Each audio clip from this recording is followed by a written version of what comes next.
মুক্ত নহয়, মায়াক পৰাভূতহে কৰিব পাৰে। আপুনি মায়া মুক্ত হৈ পৃথিৱীত থাকিব নোৱাৰে, কিন্তু মায়াক পৰাভূত কৰি ৰাখিব পাৰিব।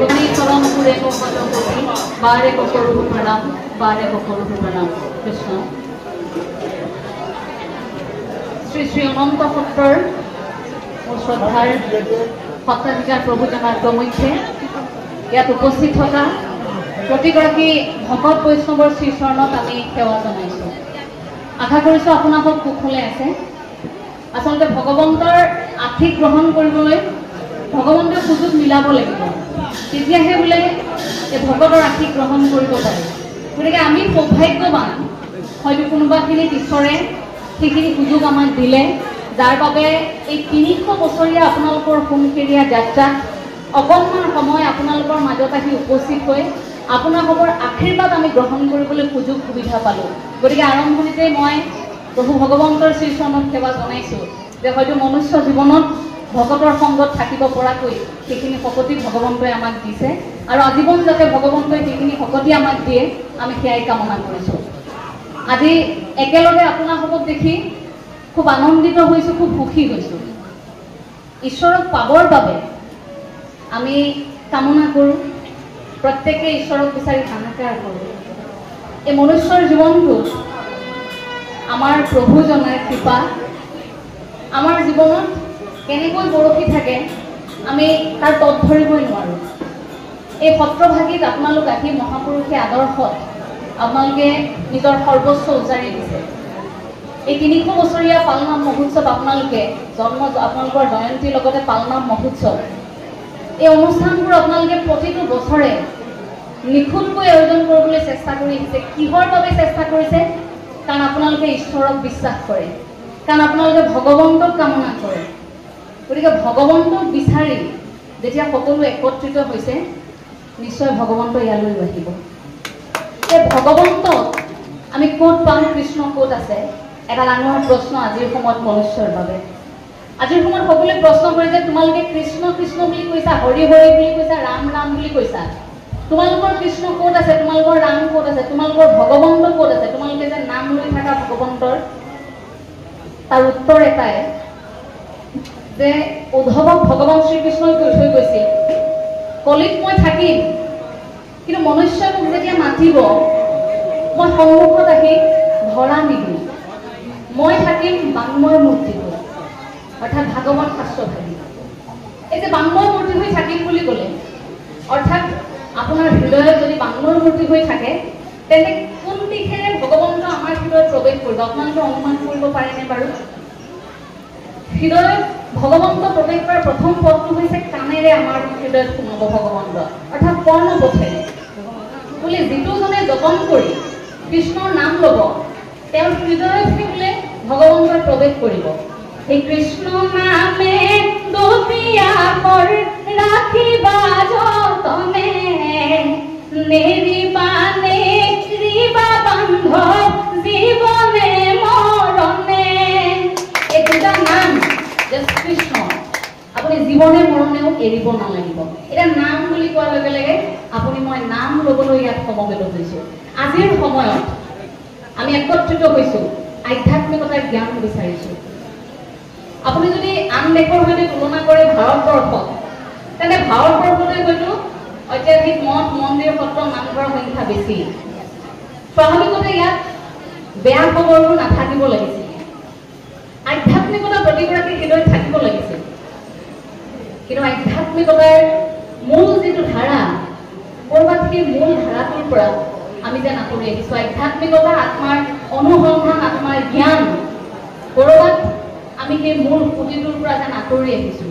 আমি পাতিব লাগে অনুষ্ঠান পাতিছোঁ, পাতিব লাগে নাম পাতিছোঁ, পাতিব লাগে ভাওনা পাতিছোঁ, কিন্তু আধ্যাত্মিকতাত আমি কেনেকৈ নিজক কপি দিব লাগে, আমাৰ এই ভিতৰত মৃত্যুমুখী যিটো যাত্ৰাত আপুনি মই গৈ আছোঁ, সেই চিন্তাটো, সেই প্ৰশ্নটোৰ উত্তৰ আপুনি মই বিচৰা নাই।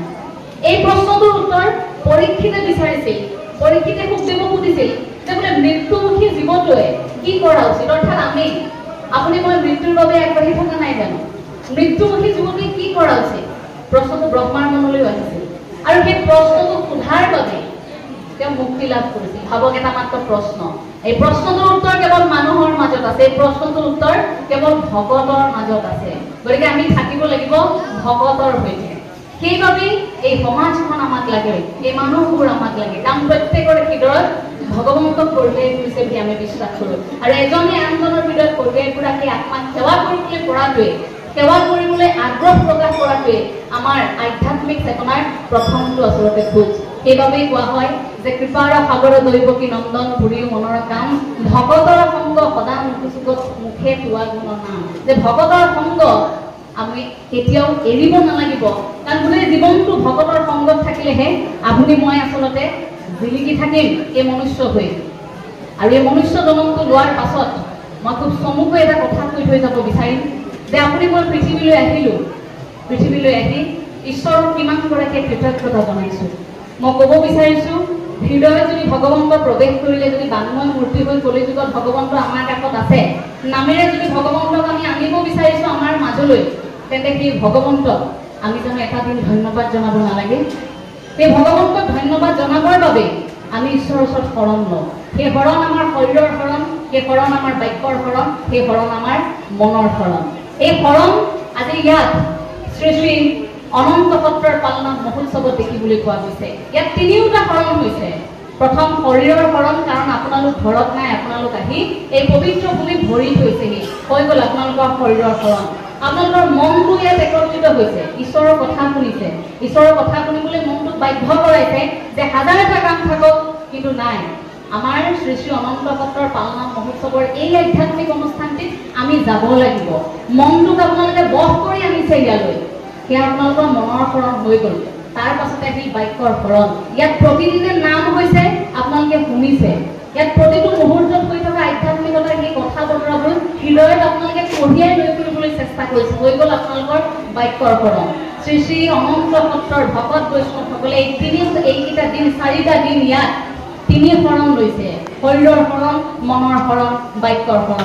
গতিকে ভকত বৈষ্ণৱসকল, আপোনালোকে তিনি শৰণ ল'লেই, ইয়াত তিনি শৰণ লৈ ঈশ্বৰক আপোনালোকে এই স্থানলৈ নমাই আনিছে।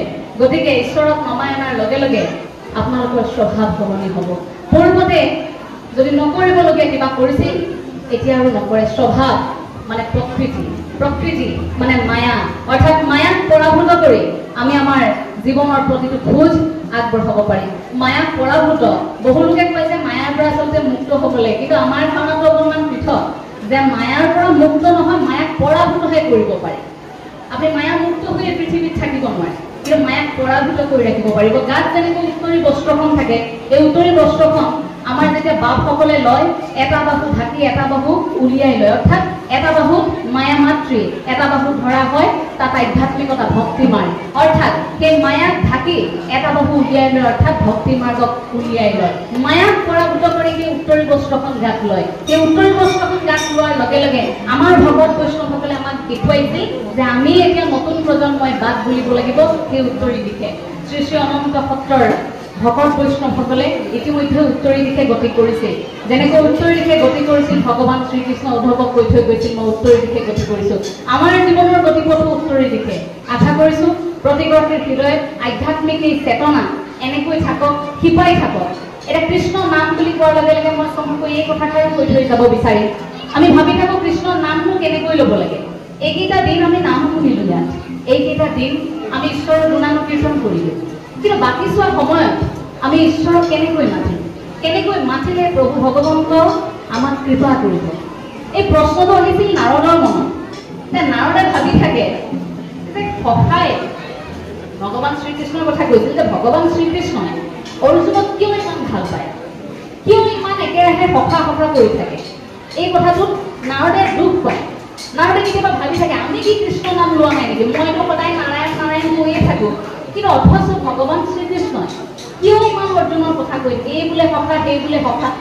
প্ৰশ্নটো ৰুক্মিণীৰ মনতো আছে।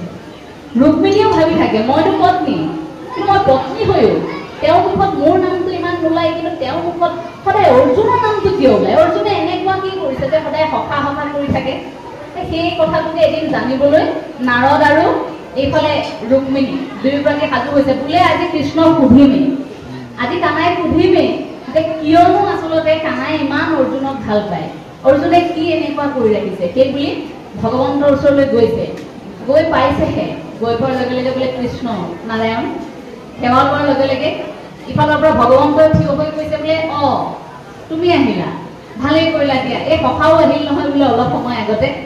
নাৰদৰ আকৌ বেয়া লাগিছে, আজিৰ দিনটোত আহিলো, আজিও আকৌ সখা আহিব লাগে নে, ভাবিছে মানে এইগৰাকী পিছেই নেৰে নেকি কৰবাত, ৰুক্মিণীৰ মুখ শুকাই গৈছে, মই পত্নী আকৌ আজি সেইগৰাকীৰ কথা আজি সুধিমেই প্ৰশ্নটো, বোলে প্ৰশ্নটো সুধিম তেওঁক কিয় ইমান অৰ্জুনক ভাল পায়, বোলে তোমাৰ সখা ক'ত আছে, এই সখা কেতিয়াবাই পালেহিছে, অকণমান জিৰণি লৈছে, বোলে যোৱাচোন চাই আহা। গ'ল, সখাৰ কোঠাত সোমাই গৈছে, অৰ্জুনৰ কোঠাত সোমাই গৈছে। অৰ্জুন ঘোৰ টোপনিত লাল গাল, কিন্তু নিশ্বাসত কৃষ্ণৰ নাম ওলাই আছে। অৰ্জুন শুই আছে কিন্তু নিশ্বাসত নাম ওলাই আছে যে কৃষ্ণ কৃষ্ণ হৰি হৰি। আৰু যেতিয়া ৰুক্মিণী কোঠালৈ সোমাই গৈছে, ৰুক্মিণীয়ে ভাবিছে কৃষ্ণ নাম ভাঙি আহিছে, আচৰিত আত্মবিভোৰ হৈ সেইখিনি মুহূৰ্ততে ৰুক্মিণীয়ে নাচিবলৈ আৰম্ভ কৰিছে। ৰুক্মিণীয়ে গমেই পোৱা নাই যে ভগৱন্তৰ নাম ক'ৰ পৰা ভাঙি আহিছে। তাৰ পাছত যেতিয়া চাই দেখিছানে অৰ্জুনৰ মুখেৰে কৃষ্ণ নাম ওলাই আছে নিশ্বাসত, এনে ভক্তি, লগে লগে ৰুক্মিণীয়ে নাচিবলৈ আৰম্ভ কৰিলে। ইফালে আকৌ কৃষ্ণ আৰু নাৰদটো বাহিৰত বহি আছে, নাৰদে বোলে ইমান দেৰি কৰিছে ৰুক্মিণী জগাবলৈ গৈ অহা নাই, কি হ'ল? কৃষ্ণই বোলে নাৰদক পঠিয়াইছে, বোলে যোৱাচোন সেইগৰাকী দেখোন গ'ল ইমান দেৰি অৰ্জুনৰ কোঠাৰ পৰা ওলাই অহা নাই, কি কৰিছেনো চাই আহা। তাৰ পাছত এইবাৰ নাৰদৰ প্ৰৱেশ, নাৰদ যেতিয়া তাত গৈ পাইছে, নাৰদটো আচৰিত যে নিশ্বাসত কৃষ্ণ নাম অৰ্জুনৰ, আনফালে ৰুক্মিণীয়ে নাচি আছে, তেওঁনো ৰৈ থাকিব পাৰেনে? তেওঁ আকৌ বিনাখন নহ'লে একো গাবই নোৱাৰে, বজাবই নোৱাৰে, লগে লগে গৈ সেইখন আনি কৃষ্ণ নাম গাবলৈ আৰম্ভ কৰিছে। আনন্দত আত্মহাৰা তিনিওগৰাকীয়ে তেতিয়ানো কৃষ্ণ নামত নিমজ্জিত হ'ল ক'বই নোৱাৰিলে। আৰু সেইটো যেতিয়াই উপলব্ধি কৰিলে, দুয়োগৰাকী আৰু ভগৱন্তক সোধাৰ সাহ নহ'ল যে তুমি অৰ্জুনক কিয় বেছি ভাল পোৱা। এই যে নিশ্বাসত ভগৱন্তৰ নাম, মোৰ দেউতাই এষাৰ কথা কয়, নিশা হোৱাৰ সময়ত প্ৰতিদিনে শোৱা পাতিত দেউতাই কয়, ভগৱন্তক কয় যে প্ৰভু তোমাৰ যদি প্ৰয়োজন আছে, এই পৃথিৱীত যদি তুমি ভাবা যে কাইলৈৰ দিনটোত মোৰ প্ৰয়োজনীয়তা আছে, তেন্তে তুমি মোক জগাই দিবা। আৰু যদি ভাবা যে কাইলৈৰ দিনটোত মোৰ প্ৰয়োজন নাই, হৈ গ'ল মনুষ্যৰ জীৱনটো মোৰ ইমানতে শেষ, এই পৃথিৱীত মোৰ আৰু প্ৰয়োজনীয়তা নাই, তেন্তে মই শুই থাকোঁতেই তুমি মোক লৈ যাব পাৰা, মোৰ আপত্তি নাই। এতিয়া সেই সময়খিনিত দেউতাৰ সেই কথাটো এতিয়াও ভগৱন্তক আমি কোৱা হৈছোঁ নিশা শোৱাৰ সময়ত যে প্ৰভু মই টোপনি যাবলৈ আৰম্ভ কৰিছোঁ, তোমাৰ নাম লৈ, যদি প্ৰয়োজন আছে, যদি মনুষ্যৰ বাবে কিবা এটা কৰিবলগীয়া আছে বুলি তুমি ভাবা, তেন্তে তুমি ৰাতিপুৱা জগাই দিবা, আৰু যদি নাই তেন্তে তুমি এনেকৈ লৈ গ'লেও মই একো নকওঁ, মোৰ আপত্তি নাই। কাৰণ এই মনুষ্যৰ জীৱনটো কঢ়িয়াইছোঁ আপুনি মই মাত্ৰ 2টা দিনৰ বাবে, হয়তো এদিন আপুনি আগতীয়াকৈ যাব, হয়তো এদিন মই যাম, গতিকে যোৱাৰ সময়টোহে আগপিছ, কিন্তু যাবতো আমি প্ৰত্যেকেই লাগিব। মৃত্যুমুখী যাত্ৰাটোৰ যদি উপলব্ধি প্ৰত্যেকেই কৰিব পাৰে, মই ভাবোঁ পৃথিৱীত সেই মানুহে কেতিয়াও বেয়া কৰ্ম কৰিব নোৱাৰে। সেই যাত্ৰাটোৰ মুখে আপুনি মই গতি কৰিছোঁ, যিমান কৰিছোঁ ভগৱন্তই সিমানহে দিব। ভগৱন্তক টান পালে ৰামৰ দৰে এটা দিন কোনোমতে বেমাৰত পৰিছোঁ কৃষ্ণ বুলি কৈছোঁ, আজি দুৰৱস্থা হৈছে কৃষ্ণ বুলি কৈছোঁ, আজি আৰ্থিক অনাটন হৈছে কৃষ্ণ বুলি কৈছোঁ, কিন্তু ঈশ্বৰে যেতিয়া প্ৰাপ্তি কিবা এটা সুখ দিছে, তেতিয়া কিন্তু ঈশ্বৰক ধন্যবাদ দিয়া নাই যে প্ৰভু তুমি দিলা। তেনে সময়ত ভগৱন্তেও হিচাপ ৰাখে যে তোমালোকে মোক যিমান কৰিছা মই সিমানৰ খেতি। এজন মানুহে এতিয়া স্বৰ্গলৈ যাবলৈ বাট চাই আছে, মানুহজনে ভাবিছে মই স্বৰ্গলৈ যাব পাৰিম, কেনেকৈ যাম? কাৰণ মই ৰাইজৰ সেৱা কৰিম। সেই বুলি মানুহজনে যিমান টকা পইচা আছিল, মানুহজনে কি কৰে, গাঁৱৰ ৰাইজক যিমান পাৰে সহায় কৰিছে, ভাবি থাকে কিয়? কাৰণ তেওঁ স্বৰ্গলৈ যাব। স্বৰ্গলৈ যাবলৈ পাম বুলি আশা পালি 4জন ভকতক সদায় কয়, বোলে বাপ মই যাম নহয় কেইদিনমানৰ পিছতে স্বৰ্গলৈ। বোলে কেনেকৈ যাব? মই কাম কৰিছোঁ, মই ভাল কাম কৰিছোঁ, এই যে মোৰ টকা পইচাবোৰ ৰাইজক বিলাই দিছোঁ, মই স্বৰ্গলৈ যামেই, আপুনি চাই থাককচোন। ভাবি থাকে স্বৰ্গলৈ যাম বুলি কৈছোঁ, স্বৰ্গলৈ যোৱা বাটটো কেনে, কোনে নিবহি মোক স্বৰ্গলৈ? এতিয়া নিবলৈ কোনো অহা নাই। তেওঁ ভাবি থাকে ভাল কাম কৰিছোঁ, কিন্তু স্বৰ্গলৈ নিবলৈ মানুহ অহা নাই। তাৰ 4জন ভকতে বোলে বান্ধৈ এনেকৈ নহ'ব, তুমি আৰু ভাল কাম কৰিব লাগিব। বোলে আৰু কি ভাল কাম কৰিম? বোলে কথা এটা, তুমি এটা কাম কৰা, আমাৰ গাঁৱৰ ৰাইজৰ খোৱা পানীৰ বহুত সমস্যা, তুমি এটা কাম কৰা, গাঁৱৰ ৰাইজৰ বাবে তুমি পুখুৰী এটা খন্দাই দিয়া। ঠিক আছে, পুখুৰীটো খন্দাই দিওঁ। পুখুৰীটো খন্দাই দিলে, এতিয়া গাঁৱৰ ৰাইজে তাত পানী খাইছে, জীৱ জন্তুৱেও পানী খাইছে। দেখিলে চব সুখী এতিয়াতো মই স্বৰ্গলৈ যাব পাৰিম মাহৰ পিছত মাহ পাৰ হৈ গৈছে স্বৰ্গলৈ নাযায়হে নাযায় নিবলৈ কোনো নাহেহে নাহে এইবাৰ ভাবিছে নাই স্বৰ্গলৈ মই নিজেই যাব লাগিব এওঁলোকে মোক কোনেও নিবলৈ নাহিছে মোক ভাল কামবোৰ গম পোৱা নাই নেকি চাগে ওপৰত এই বুলি ভাবিছে ভাবি আছে মনে মনে এদিন চাই থাকিম স্বৰ্গলৈ যোৱাৰ বাটটো কেনি আছে আৰু হঠাৎ এদিন সেই যে পুখুৰীটো খান্দিছিল পুখুৰীটোৰ পাৰত তেওঁ বাট চাই আছিল হঠাৎ গৰুৰ খোজৰ দৰে ডাঙৰ ডাঙৰ খোজ দেখিছে সেই খোজবোৰ দেখি তেওঁ ভাবিছে কিন্তু আমি সচৰাচৰ দেখি থকা গৰুৰ খোজ নহয় কোনোবা নিশ্চয় আহিছিল ইয়ালৈ কোন আহিছিল বুলি তেওঁ লুকাই আছে চাবলৈ বোলে চাম মোৰ ইয়াত পানী খাবলৈ কোন আহিছে আচৰিত কথা তেওঁ গছ এজোপা আঁৰত লুকাই চাই আছে সেই পুখুৰীটোত পানী খাবলৈ বৃষ বাঢ়িছে বৃষতে পানী খাইছে তেতিয়া পানী খাই আকৌ গুচি গৈছে স্বৰ্গলৈ এইটোৱে উপায় তেওঁ ভাবিছে যে নিজেতো নিনিলেই গতিকে মই নিজে যাম বৃষভৰ নেগুৰত ধৰি স্বৰ্গ পামগৈ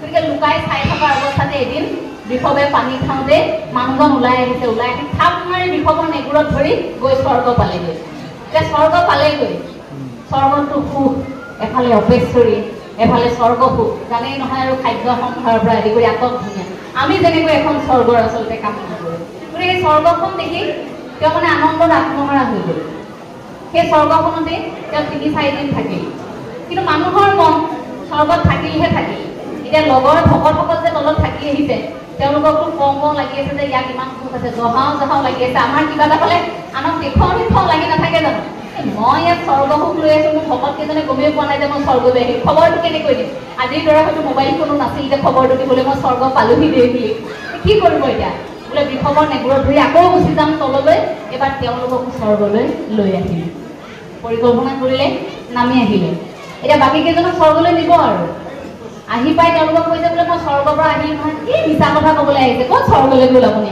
বোলে গৈ আহিলো সঁচা কথা কেনেকৈ গ'ল আপুনি কেলে বৃষভৰ নেগুৰত ধৰি গ'লো আকৌ কি কথা কয় আমিও যাব পাৰিম নেকি বোলে কিয় নোৱাৰিব আপুনি ওলাই আহিব আপোনালোক মই লৈ যাম আপোনালোকক স্বৰ্গলৈ কিন্তু তোমালোকে ভাল কাম কৰিছা নাই আকৌ মই ভাল কাম কৰিলোঁ কাৰণে স্বৰ্গলৈ যাবলৈ পালোঁ তেওঁলোকে অলপ অলপ কৰিছোঁ যাব পাৰিম দিয়ক সাজু হৈছে পিছদিনা এতিয়া বৃষভৰ নেগুৰত ধৰি 4জন স্বৰ্গলৈ যাব প্ৰথমতে ধৰিছে যিজন প্ৰথমতে গৈছিল সেইজনে প্ৰথম নেগুৰত ধৰিছে বাকী কেইজনে ইজনৰ ভৰি সিজনে সিজনৰ ভৰি সিজনে সিজনৰ ভৰি সিজনে এডাল চেইন নিচিনাকৈ ধৰি লৈছে এতিয়া গৈ আছে নহয় উৰি গৈ থকাৰ সময়তে একেবাৰে তলৰজনৰ আধা বাট পাওঁতে অকণমান মানুহৰ যে উৎসুকতা থাকে তেওঁ আকৌ লাহে লাহে উৎসুকতা বাঢ়িছে বোলে স্বৰ্গত বা কেনেকুৱা কি আছে বোলে সুধিছে আতৈ আৰু কিমান দূৰ বোলে ৰ'বাচোন গৈ আছো আৰু কিছু দূৰ গ'লেই পাম আকৌ ইজনক সুধিছে বোলে আতৈ কিমান দূৰ বোলে ৰ'বা স্বৰ্গ পামহে অকণমান দূৰ আছে ইমান পটককৈ স্বৰ্গ পাবাগৈ নেকি ইজনে আকৌ সুধিছে বোলে আতৈ ভোক লাগিছে যে তাত খোৱা বোৱাৰ ব্যৱস্থা আছেনে ভাল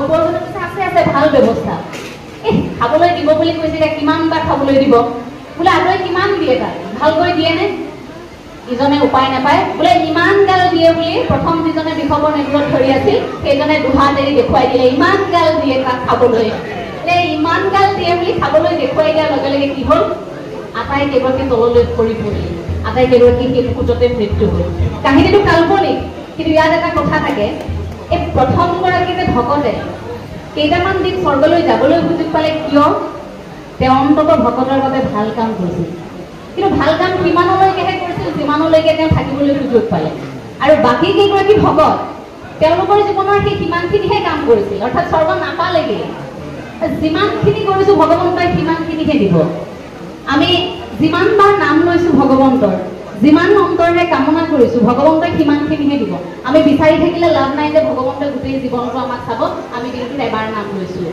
ওপৰত থকাজনেও হিচাপ নিকাচবোৰ ভালকৈ কৰে গতিকে অন্ততঃ মানুহক ফাঁকি দিলেও সেই ওপৰত থকাজনক আমি ফাঁকি দিব নোৱাৰোঁ সেই ভগৱন্তই আপোনাৰ মোৰ সাধনা চাইহে আপোনাক মোক আচলতে কৃপা কৰিব সেই অনুসৰি ভগৱন্তৰ কৃপা আপোনাৰ মোৰ জীৱনত বৰষি থাকে সেইবাবেই কৈছোঁ নাৰদৰ উপৰি জন্মত যেতিয়া শিশু হৈ কামনা কৰিছিল ভগৱন্তক যে প্ৰভু তুমি আহা দেখা দিয়া মোক ভগৱন্তই দেখা দি কি কৈছিল যে যিমানৰ তুমি সাধনা কৰিলা সিমানেই তোমাক দেখা দিলোঁ কিন্তু ইয়াৰ পিছৰ জন্মত তুমি যেতিয়া পাৰিকলৈ তনু হিচাপে জন্মগ্ৰহণ কৰিবা তুমি যেতিয়া নাৰায়ণ নাৰায়ণ নামটো উচ্চাৰণ কৰিবা যেতিয়া কৃষ্ণ নাম ল'বা তেতিয়া মই তোমাৰ কাষত সদায় থাকিম আৰু সেইবাবেই পিছৰ সময়খিনিত নাৰায়ণ নাৰায়ণ নাম থাকে সদায় নামৰ কিয় থাকে ভগৱন্তক পাব বিচাৰে আমি ভাগৱতক বিশ্বাস কৰোঁ আপুনি মই বাংময় মূৰ্তি হিচাপে কি ভাগৱত শাস্ত্ৰভাগিক লৈয়ে আপোনাৰ মোৰ জীৱন।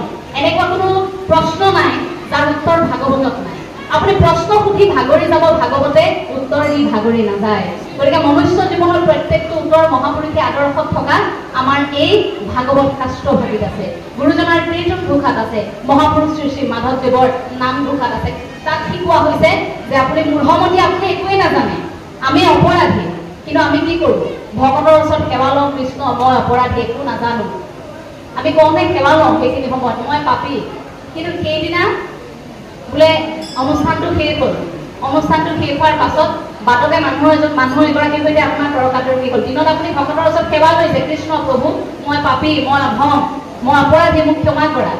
কিন্তু বাটত যেতিয়া অনুষ্ঠান শেষ কৰি সেৱালৈ গৈ বাটত যেতিয়া আৰু এগৰাকী মনুষ্যক লগ পাইছে, তেওঁৰ ওচৰত যেতিয়া আপোনাৰ তৰ্কাতৰ্কি হৈছে, বাক বিতণ্ডা হৈছে, আপোনাৰ মুখেৰে ক'ব নোৱাৰাকৈ শব্দ বাগৰি আহিছে, এইটো অপৰাধী, এইটো পাপী, এনেকৈ আপোনাৰ মুখেৰে শব্দ বাগৰি আহিছে।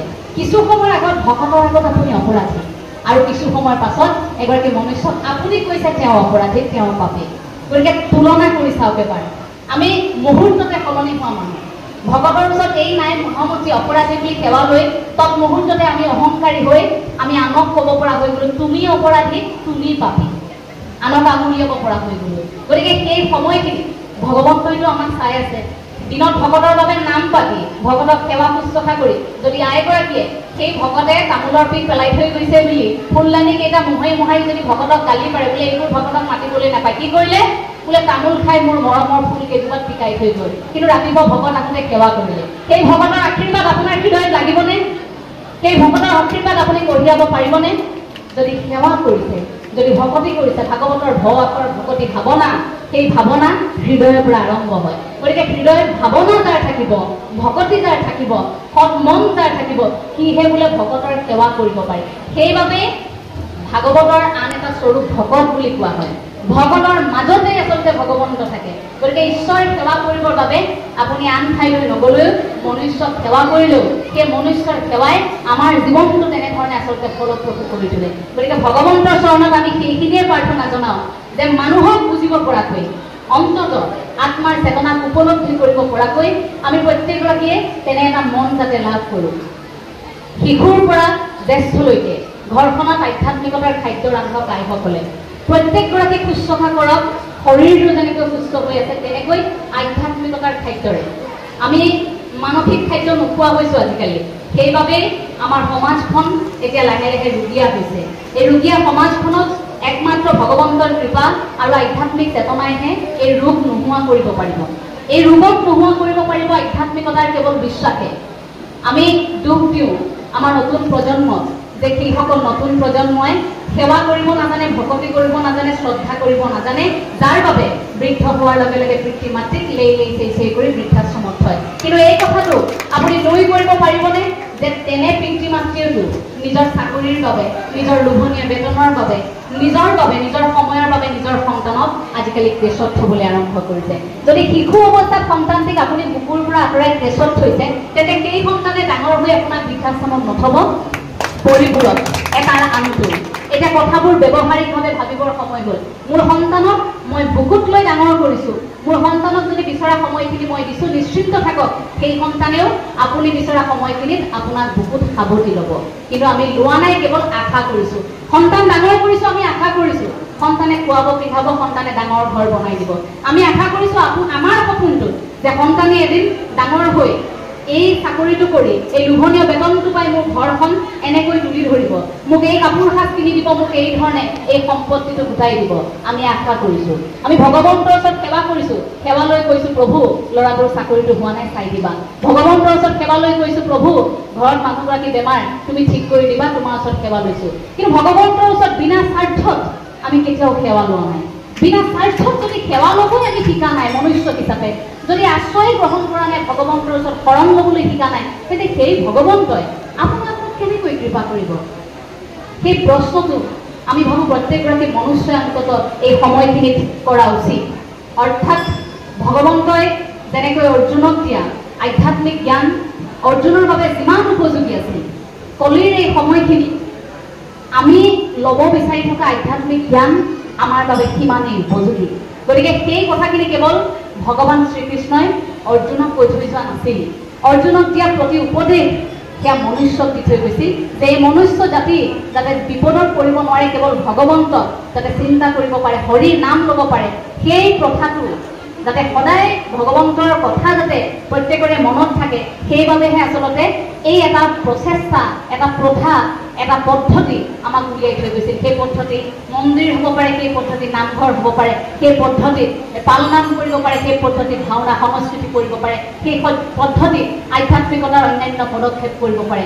মাত্ৰ আপুনি শুদ্ধ মনেৰে ভকতি কৰিব পাৰিলেই হ'ল। গড, ভগৱানক বিচাৰিছোঁ god, D for generator, O for operator আৰু D for destroy, অৰ্থাৎ যি সৃষ্টি কৰিব পাৰে, যি পৰিচালনা কৰিব পাৰে, যি ধ্বংস কৰিব পাৰে, সেই ভগৱন্তক, ভগৱানক আপুনি মই কামনা কৰিছোঁ। গতিকে তেওঁ ধ্বংসও কৰি দিব পাৰে আপোনাক মোক নিমিষতে, তেওঁ সৃষ্টিও কৰিব পাৰে, তেওঁ আপোনাক মোক পৰিচালনাও কৰি থাকিব পাৰে। গতিকে আপোনাৰ মোৰ চিন্তাত, আপোনাৰ মোৰ নিৰ্দেশত পৃথিৱীত একো হোৱা নাই। হৈছে যদি একমাত্ৰ সেই ভগৱন্তৰ চিন্তাতে হৈছে, সেই ভগৱন্তৰ এখন তালিকাতে আপুনি মই আনিছোঁ। মই প্ৰতিটো অনুষ্ঠানতেই কওঁ যে এনে এখন তালিকা আপুনি মই জীৱনত কঢ়িয়াই আনিছোঁ। হয়তো আজি মোৰো জীৱনৰ তালিকাখনত লিখা আছিল যে এঞ্জেলা চাংমাই আজি শ্ৰী শ্ৰী অনন্ত সত্ৰলৈ গৈ ভকত বৈষ্ণৱৰ আশীষ গ্ৰহণ কৰিব। হয়তো মোৰ তালিকাখনত আছিল, আপোনালোকৰ তালিকাখনতো আছিল বাবে আপোনালোক ইয়ালৈ আহিবলৈ সুযোগ পাইছে। এই তালিকাখনৰ, এই সভাখনৰ সভাপতিত্ব ওপৰত থকাজনে কৰি আছে। গতিকে সভাপতিক নেওচি যেনেকৈ আমি কাম কৰিব নোৱাৰোঁ, সত্ৰাধিকাৰ প্ৰভুজনাক নেওচি যেনেকৈ আমি কাম কৰিব নোৱাৰোঁ, নামঘৰীয়া বাপগৰাকীক নেওচি যেনেকৈ নিজেই বন্তিগছ তাতকৈ জ্বলাই দিব নোৱাৰোঁ, তেন্তে ভগৱন্তৰ সেই তালিকাখনো আমি ভগৱন্তক হেৰাই যাব নোৱাৰোঁ। গতিকে নিৰ্দিষ্ট সময়ত ভগৱন্তই যি দিছে সেয়া আপোনাৰ মোৰ জীৱনত হ'বই হ'ব। গতিকে জীৱিত সময়ছোৱাত আমি ভাবোঁ এতিয়া মানৱ সেৱা কৰাৰ সময়, মানুহ সেৱা কৰাৰ সময়। কাৰণ মৃত্যুৰ পাছত সেৱা কৰিলে সেই সেৱা ফলপ্ৰসূ নহয়। এইবাবেই কাৰণ জন্মৰ সময়খিনিত আপুনি আপোনাৰ পিতৃ মাতৃক ভালকৈ এসাঁজ খুৱাব নোৱাৰিল, কিন্তু দেউতাৰ যিদিনা মৃত্যু হ'ল, দেউতাৰ শ্ৰাদ্ধ পাৰ হৈ গ'ল, দিয়াতলী ভোজত আপুনি ডাঙৰ ডাঙৰ মাছৰ পিচ খুৱাইছে, ডাঙৰ ডাঙৰকৈ আপুনি মাছৰ পিচ আনিছে, সকলোকে খুৱাইছে বোৱাইছে, মাছে মঙহে গাঁৱৰ ৰাইজক আপুনি খুৱাইছে। সেইদিনা আপুনি সেৱা কৰি যদি কয় দেউতাই ওপৰত থকা দেউতাই আপোনাৰ এই মনুষ্যৰ শৰীৰটো এৰি থৈ গুচি গ'ল, তেওঁ দেউতাই সেই সুখটো সেইদিনা পাব নেকি? গতিকে মই ভাবোঁ মৃত্যুৰ পাছত দিয়াতলী ভোজ কিয়? জীয়াই থাকোঁতেই সেই প্ৰতিগৰাকী জ্যেষ্ঠ, প্ৰতিগৰাকী আমাৰ পিতৃ মাতৃক আমি জীয়াই থাকোঁতে কিয় তেনেধৰণে এসাঁজ খুৱাব নোৱাৰোঁ? জীয়াই থাকোঁতে সেই সন্মান, সেই শ্ৰদ্ধা আমি কিয় দিব নোৱাৰোঁ? মই ভাবোঁ আমাৰ সমাজত এইসকল জ্যেষ্ঠ যিসকল আজি ইয়াত উপস্থিত আছে, এইসকল চিৰ তৰুণ, এইসকল জ্যেষ্ঠ এজোপা গছৰ দৰে, এই গছজোপাৰ এইসকল জ্যেষ্ঠ শিপা, আমি এইসকল জ্যেষ্ঠৰ শিপাডাল এইসকল জ্যেষ্ঠই ধৰি ৰাখিছে, তাৰ বাবে আমিবোৰে কুঁহিপাত মেলিবলৈ সুযোগ পাইছোঁ। গতিকে সমাজখন ধুনীয়া হৈ থাকিব এইসকল জ্যেষ্ঠৰ বাবে। ইয়াত উপস্থিত থকা প্ৰতিগৰাকী জ্যেষ্ঠ আপোনালোকৰ শ্ৰীচৰণত আমি অভাজনে সেৱা জনাইছোঁ। আপোনালোকৰ শ্ৰীচৰণত সেৱা ল'বলৈ আপোনালোকে আমাক সুযোগ প্ৰদান কৰিছে, সেইটোৱে আমাৰ বাবে বৰ সৌভাগ্যৰ কথা। আজি ইয়াত 300 বছৰীয়া আপোনালোকে এটা মহোৎসৱৰ আয়োজন কৰিছে।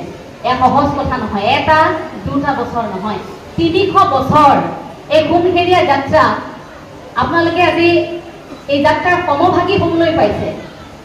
এইটো ক্ষেত্ৰত মই ভাবোঁ আপোনালোকৰ সমান গৌৰৱান্বিত হয়তো আৰু কোনো নাই, যে আপোনালোকে এটা অনুষ্ঠানক 300 বছৰ জীয়াই ৰাখি ইয়াৰ নতুন প্ৰজন্মৰ বাবে বাৰ্তা আপোনালোকে কঢ়িয়াইছে।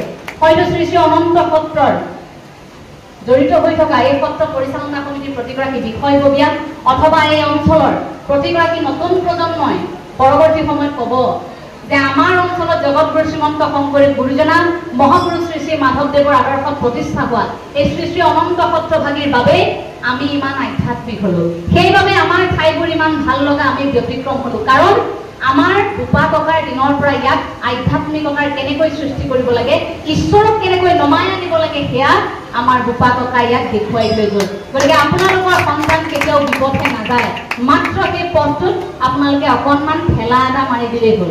ঠেলা অৰ্থাৎ ঠেলপোচ, বেৰখন হালি গ'লে ঠেলা এটা দিয়া নহয় জানো, বাঁহডাল বেকা হৈছে পোনাই দিবলগীয়া হয়। আমিবোৰ নতুন প্ৰজন্ম, আমি বেকা হ'লে আপোনালোকে পোনাব লাগিব, আপোনাৰ ঘৰৰ সন্তান বেকা হ'লে আপোনালোকে পোনাব লাগিব, আনে নুপুনাই। গতিকে আনক কৰাৰ আগতে আমি প্ৰত্যেকেই যদি সেই প্ৰশ্নটো কৰোঁ, সেই প্ৰত্যেকেই কৰা প্ৰশ্নৰ আমি হয়তো উত্তৰ পাম। গতিকে নতুন প্ৰজন্ম যদি ক'ৰবাত বেকা হৈছে, মই ভাবোঁ এই সত্ৰ সমাজৰ সৈতে জড়িত হৈ থকা প্ৰতিগৰাকী ভকত বৈষ্ণৱে আপোনালোকৰ নতুন প্ৰজন্মক ঈশ্বৰৰ ওচৰলৈ আনি অহংকাৰ শূন্য কৰি এতিয়া মনুষ্যৰ জীৱনটো লাভ কৰিলে সেয়া এটা উপলব্ধি কৰোৱাই এই বেকাবোৰ আপোনালোকে পুনাই ল'ব।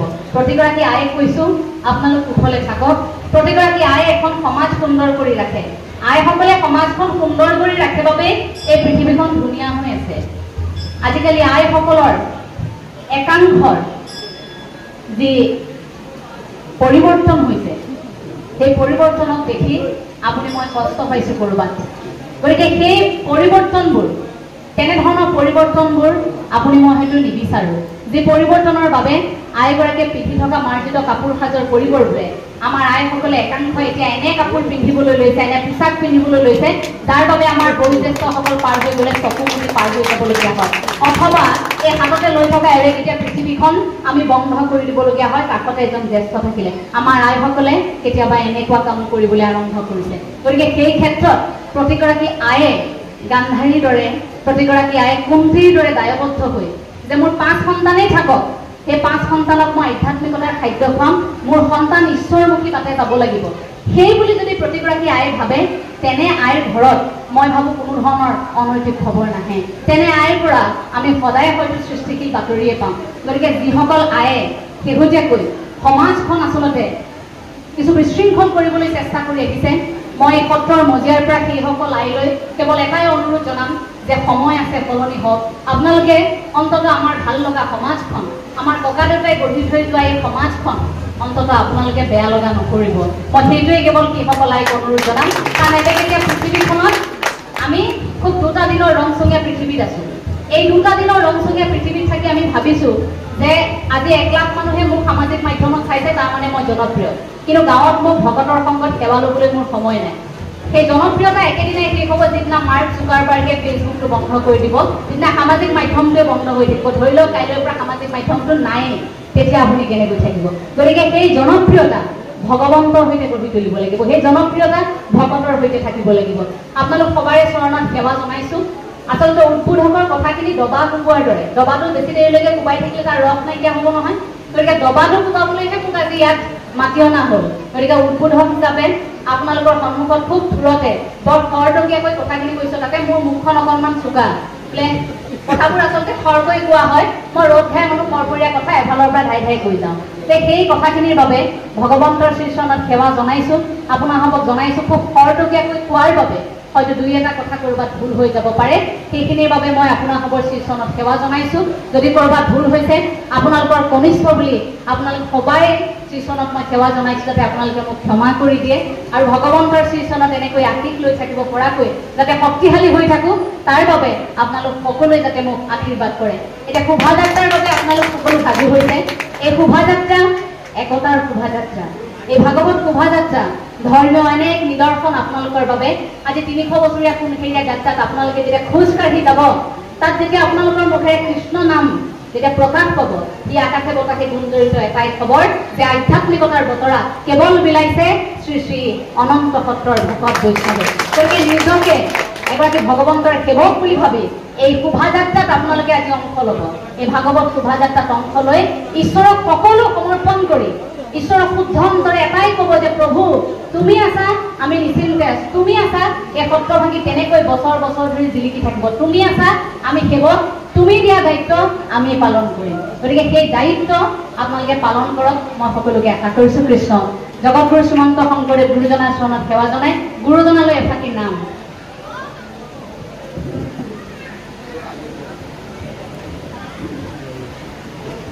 হে শংকৰ গুৰু কি নামে বান্ধিলা ভেটি, শংকৰ গুৰু কি নামে বান্ধিলা, কি নামে বান্ধিলা ভেটি।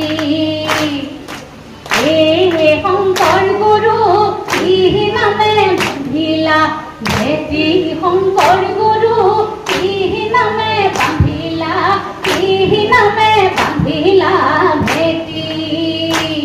হে তোমাৰ গীতে মাতে, হে তোমাৰ গীতে মাতে, হে অমিয়া ধুলেৰে, হে আমি অসমীয়া জাতি, শংকৰ গুৰু কি নামে বান্ধি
শ্ৰী অনন্ত সত্ৰৰ প্ৰতিগৰাকী ভকত বৈষ্ণৱৰ শ্ৰীচৰণত সেৱা জনাই আমাৰ ক'বলগীয়া দুআষাৰ ইমানতে সামৰণি মাৰি এই যাত্ৰা আপোনালোকৰ অব্যাহত থাকক তাৰে কামনা কৰিছোঁ ভগৱন্তৰ চৰণত সেৱা জনাইছোঁ আৰু লগে লগে আজিৰ এই ধৰ্মীয় শোভাযাত্ৰাৰ শুভ উদ্বোধন হ'ল বুলি আমি ঘোষণা কৰি আপোনালোকৰ চৰণত সেৱা জনাইছোঁ কৃষ্ণ